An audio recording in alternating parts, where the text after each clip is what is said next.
नमस्कार साथियों, आपके अपने इस YouTube चैनल पे हार्दिक स्वागत है, अभिनंदन है। मित्रों, सबसे पहले तो मैं वीणा पाणी माँ सरस्वती को नमन करता हूँ। और मित्रों, हम इस चैनल के ऊपर हिंदी विषय से संबंधित अध्ययन करेंगे। और हिंदी विषय से संबंधित सबसे पहले हम हिंदी व्याकरण से संबंधित अध्ययन करेंगे। हिंदी व्याकरण हम पढ़ेंगे। और देखो मित्रों, हिंदी व्याकरण हम पढ़ रहे हैं, व्याकरण पढ़ रहे हैं, भाषा की एक व्याकरण पढ़ रहे हैं। लेकिन भाषा की व्याकरण पढ़ने से पहले हमें ये जानकारी होना बहुत ज़रूरी है कि जिस भाषा को हम पढ़ रहे हैं वो भाषा क्या होती है।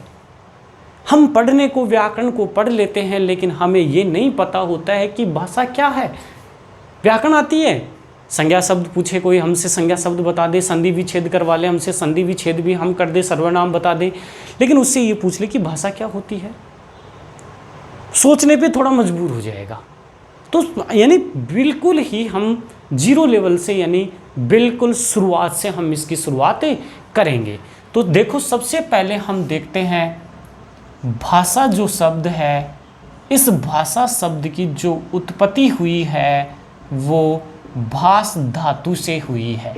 भास धातु से, यानी भाषा जो शब्द है वो किससे मिलकर बना है, वो भास धातु से मिलकर बना है। और ये जो भास है, इसका अर्थ जो होता है वो होता है प्रकट करना, या हम कहना भी कह सकते हैं, प्रकट करना या कहना। यानी भाषा शब्द भास धातु से बना है, जहाँ इसका अर्थ होता है प्रकट करना। अब किसको प्रकट करना? विचारों को प्रकट करना, भावों को प्रकट करना, विचारों या भावों को प्रकट करना, विचारों या भावों को कहना ही किसे कहते हैं? भाष्य, यानी भास धातुओं से ही हम क्या कहेंगे? भाषा कहेंगे। अब हम देखते हैं कि भाषा वास्तविक रूप से है क्या। ये तो हमने भाषा जो शब्द है उसकी उत्पत्ति के संदर्भ में देख लिया, लेकिन भाषा क्या होती है। देखो, मैं आपके सामने खड़ा हूँ और खड़ा होकर मैं अपने विचारों को प्रकट कर रहा हूँ। मैं मेरे विचारों को क्या कर रहा हूँ? प्रकट कर रहा हूँ। मैं मेरे विचारों को व्यक्त कर रहा हूँ। मैं मेरे मन के जो भाव हैं उन भावों को क्या कर रहा हूँ? व्यक्त कर रहा हूँ। अब मैं मेरे विचारों या भावों को व्यक्त करते समय, प्रकट करते समय मैंने किसी न किसी का सहारा जरूर लिया है। बिना सहारे के मैं मेरे विचारों को प्रकट नहीं कर सकता, बिना सहारे के मैं मेरे विचारों को व्यक्त नहीं कर सकता। इसके लिए मुझे किसी न किसी की आवश्यकता लेनी पड़ेगी, किसी को साधन बनाना पड़ेगा, किसी को माध्यम बनाना पड़ेगा। तो जिसको हम माध्यम बनाएंगे, जिसको हम साधन बनाएंगे, वो ही क्या है? भाषा है। वो ही क्या है? भाषा है। तो मैंने मेरे विचारों को प्रकट करने के लिए किसको माध्यम बनाया? मैंने विचारों को प्रकट करने के लिए भाषा को माध्यम बनाया। किसको माध्यम बनाया? भाषा को माध्यम बनाया। जैसे देखो, मान लीजिए ये दो मित्र हैं। एक मित्र तो ये है,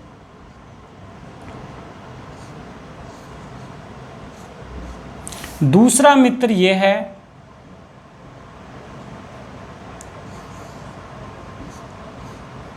ये दो मित्र हैं।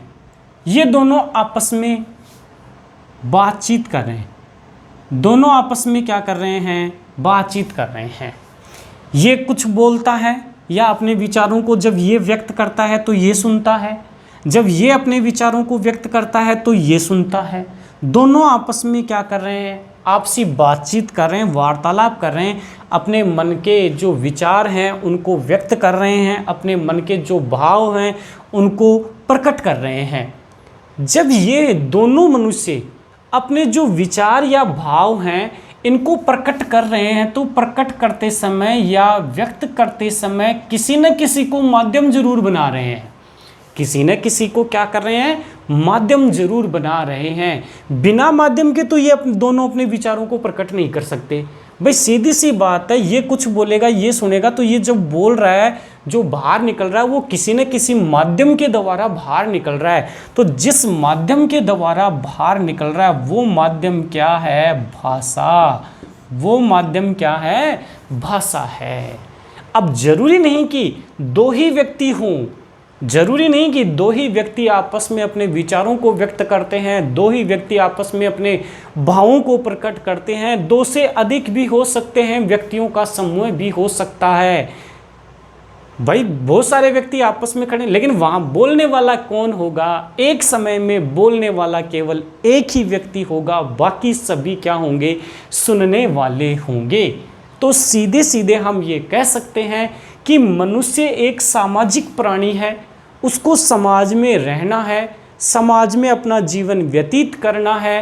तो मनुष्य एक सामाजिक प्राणी है और वह अब इस समाज में रहते हुए अपने विचारों को व्यक्त करने के लिए जिसको माध्यम बनाता है, जिसको साधन बनाता है, उसे ही हम क्या कहते हैं? उसे ही हम भाषा कहते हैं। उसे ही हम क्या कहते हैं?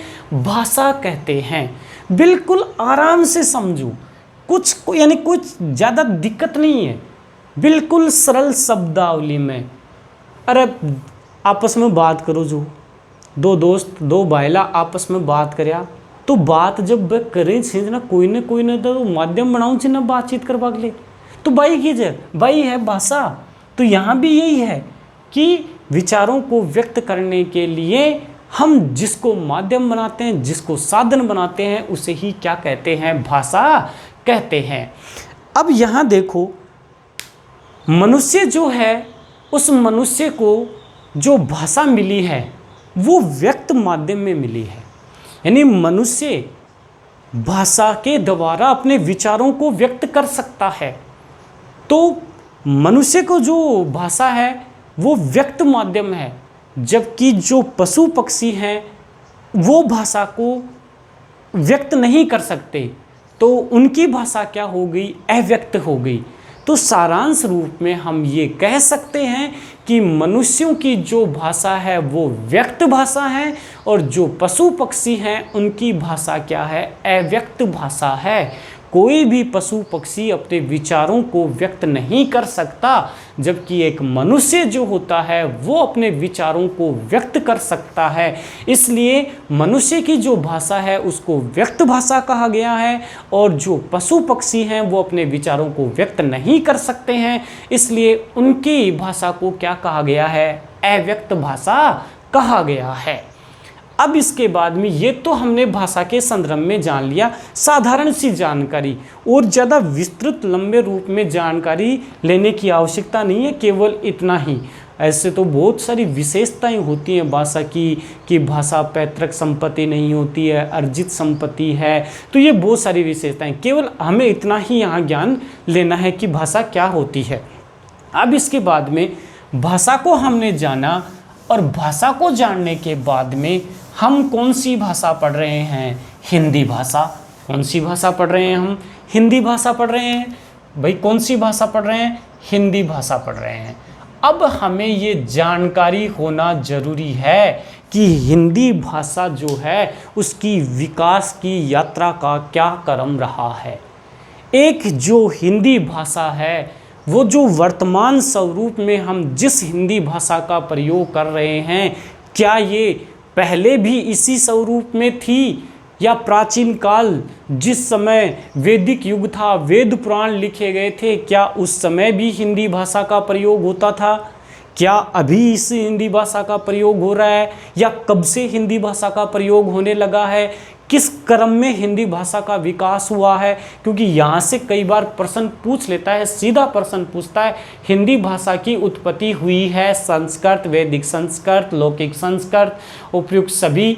अब ये प्रश्न भाई व्याकरण का प्रश्न है, लेकिन हम गलत कर बैठते हैं। कैसे गलत कर बैठते हैं? क्योंकि हमने हिंदी भाषा की जो विकास की यात्रा रही है उस विकास की यात्रा को हमने नहीं समझा, और जब हमने उसको नहीं समझा तो ऐसा प्रश्न तो गलत होगा ही। भाई जिस भाषा को हम पढ़ रहे हैं उसकी विकास की यात्रा हमें पता होनी चाहिए। तो देखो इसकी विकास की यात्रा, हिंदी भाषा के जो विकास की यात्रा है वो क्या रही। हिंदी भाषा देखो सबसे पहले मित्रों संस्कृत भाषा थी।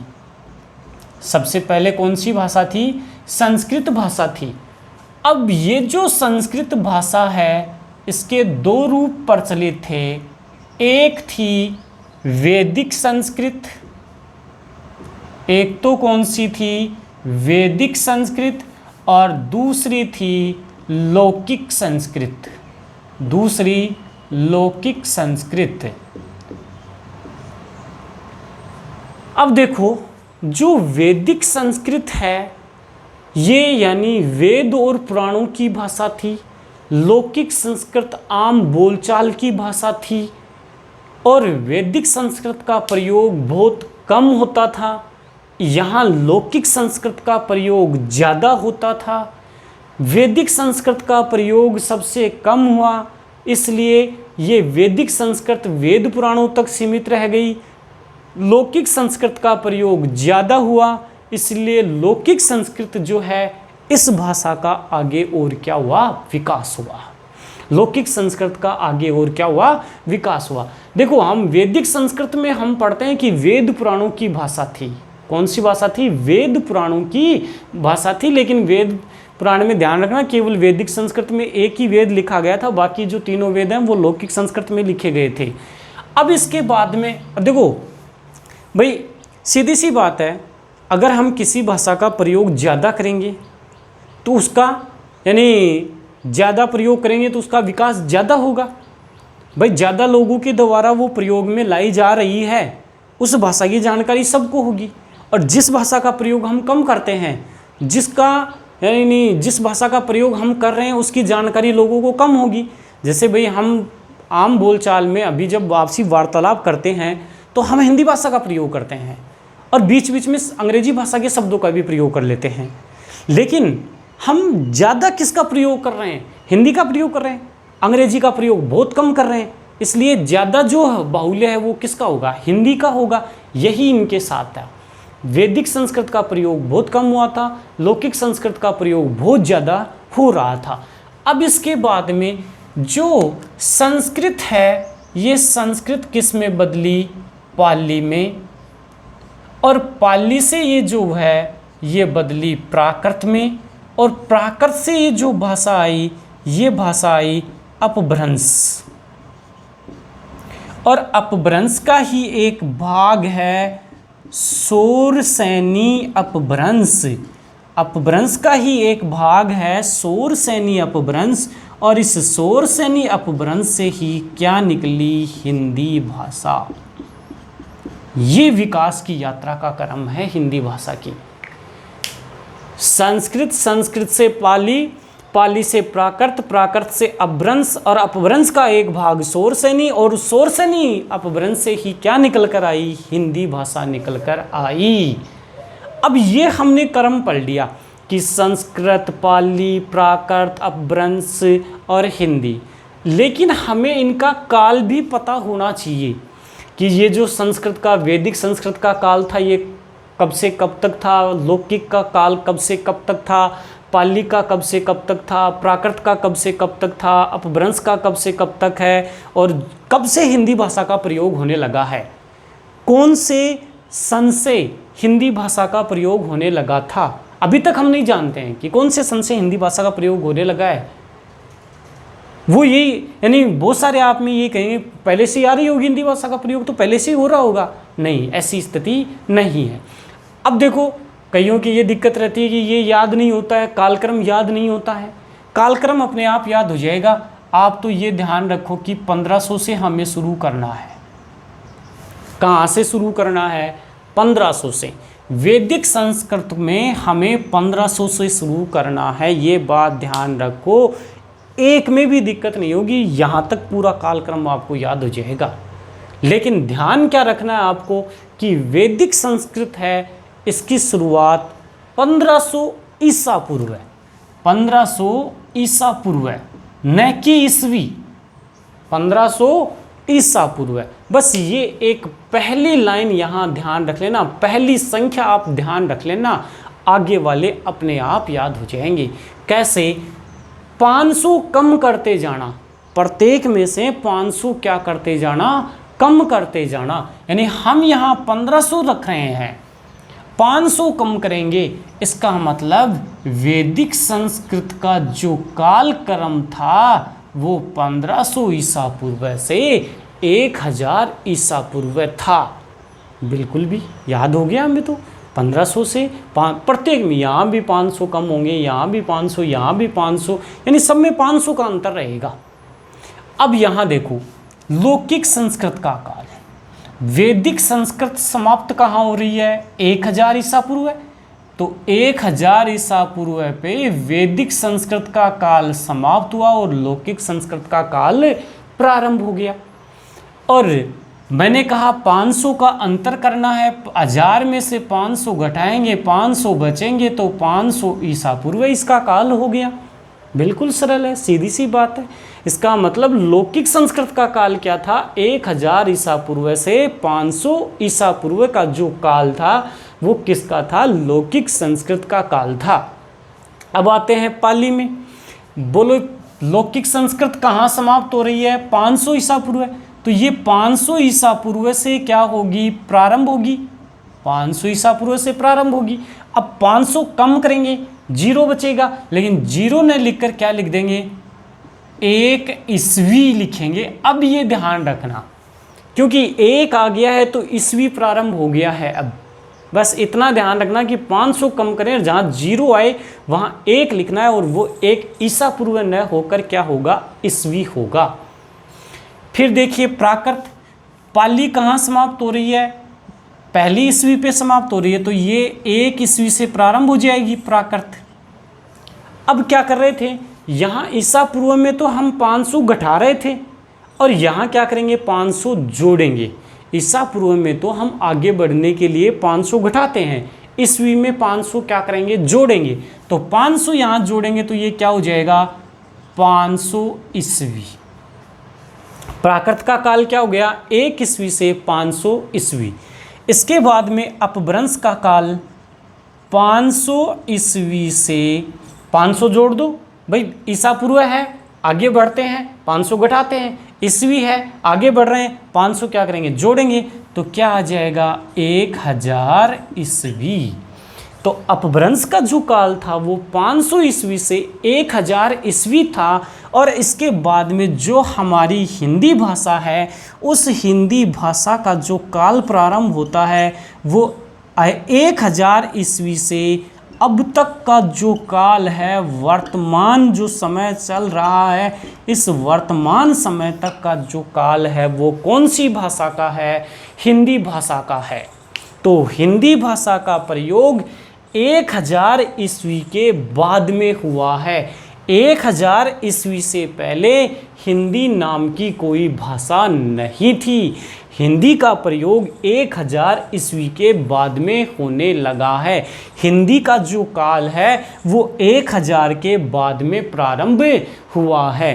तो ये था हिंदी भाषा की विकास की यात्रा का क्रम।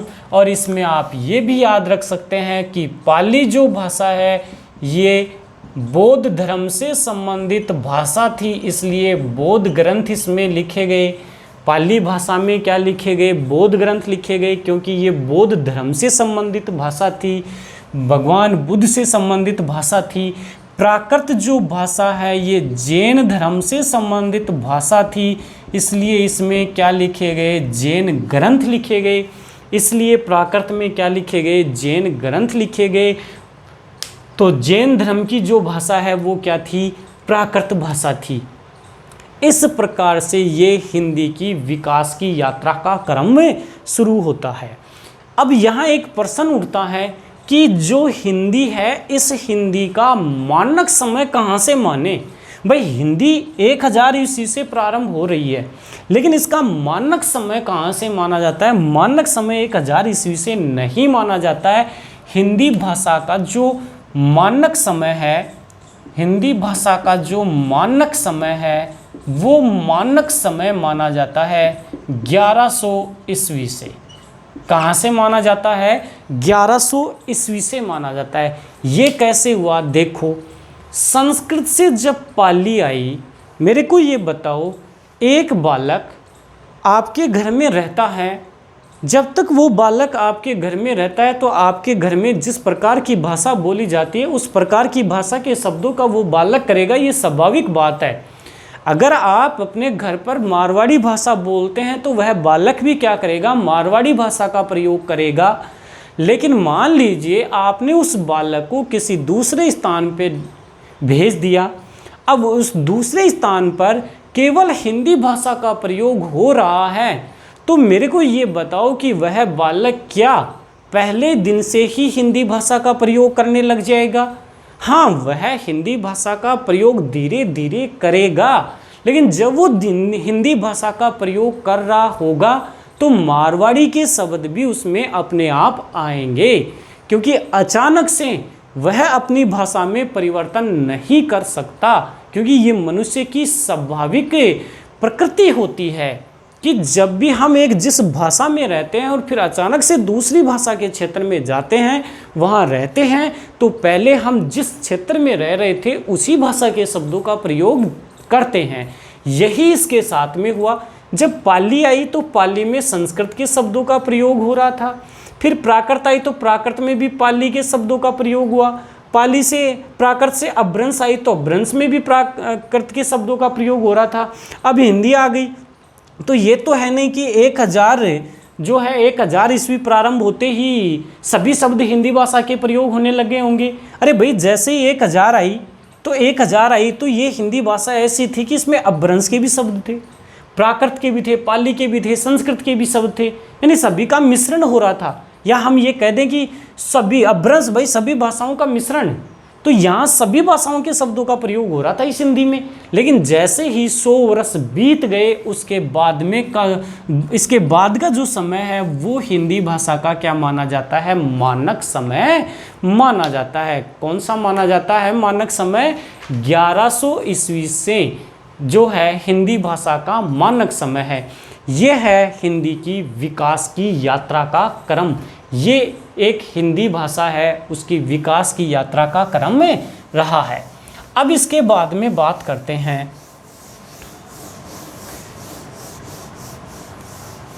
हिंदी भाषा की विकास की यात्रा का क्रम। हमने पढ़ लिया कि हिंदी भाषा का विकास कैसे हुआ। अब हम जानते हैं, देखो यहाँ एक तो हिंदी दिवस के बारे में ध्यान रखना। हिंदी दिवस कब मनाया जाता है? हिंदी दिवस जीके से संबंधित भी क्वेश्चन है ये, लेकिन हिंदी से संबंधित भी है। आपको पता होना चाहिए कि हिंदी दिवस जो होता है वो कब मनाया जाता है। तो आपको पता होगा हिंदी दिवस है ये 14 सितंबर को, यानी 14 सितंबर को क्या मनाया जाता है? हिंदी दिवस मनाया जाता है। इसके बाद में राजस्थानी भाषा दिवस। राजस्थानी भाषा दिवस, भाई हम राजस्थान के निवासी हैं और राजस्थान के निवासी हैं और हमें राजस्थानी भाषा दिवस नहीं पता, ऐसा कैसे हो सकता है? तो राजस्थानी भाषा दिवस है वो मनाया जाता है 21 फरवरी को। राजस्थानी भाषा का दिवस कब मनाया जाता है? 21 फरवरी को। और इसके बाद में एक और है अंतर्राष्ट्रीय भाषा दिवस, यानी कि जो अंतर्राष्ट्रीय भाषा नहीं, हिंदी, अंतर्राष्ट्रीय हिंदी दिवस। अंतर्राष्ट्रीय हिंदी दिवस जो है ये मनाया जाता है 10 जनवरी को। अंतर्राष्ट्रीय हिंदी दिवस कब मनाया जाता है? 10 जनवरी को। तो दिवस से संबंधित ये 3 कथन भी आप ध्यान रखना। हिंदी दिवस 14 सितंबर, राजस्थानी भाषा दिवस 21 फरवरी और अंतर्राष्ट्रीय हिंदी दिवस 10 जनवरी को मनाया जाता है। अब हम पढ़ेंगे व्याकरण। किसको? व्याकरण। अब व्याकरण जब हम पढ़ रहे हैं तो सबसे पहले हमें हम जिस व्याकरण को पढ़ रहे हैं इसका जो शब्द है, इसकी उत्पत्ति की जानकारी होना हमें बहुत ही आवश्यक है। तो यहाँ से हम पढ़ेंगे अगली क्लास में। आज के लिए इतना ही। धन्यवाद मित्रों।